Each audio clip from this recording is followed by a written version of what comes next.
c'est notamment l'œuvre du Premier ministre actuel, Anthony Albanese, qui déjà, quand il était dans l'opposition, avait demandé à plusieurs reprises l'arrêt des poursuites auprès des autorités américaines et britanniques le concernant.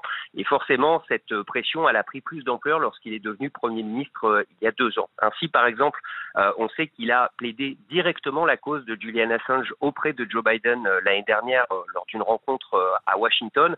Et puis, il avait fait aussi plusieurs déclarations publiques pour expliquer que cette affaire avait beaucoup trop duré et qu'en gros, assez, c'est assez.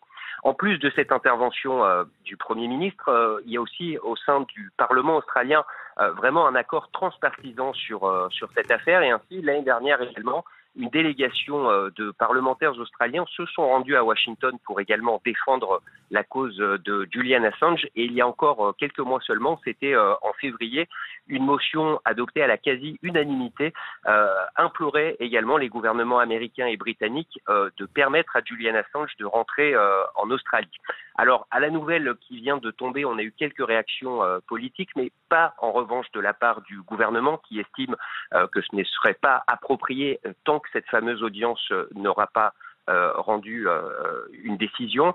Et j'ajouterais pour terminer qu'en fait cette nouvelle, elle n'est pas si surprenante que ça, puisque déjà l'année dernière, au mois d'août, l'ambassadrice américaine à Canberra, Caroline Kennedy, qui est la fille de JFK, soit dit en passant, avait déjà laissé entendre qu'une procédure de plaider coupable pourrait permettre d'aboutir dans cette affaire, puisque d'un côté, en gros, Washington serait satisfait et autoriserait que Julian Assange soit libéré, et les Américains, de cette manière, sans abandonner les poursuites, d'une certaine manière, sauveraient la face. Donc c'est là où on en est.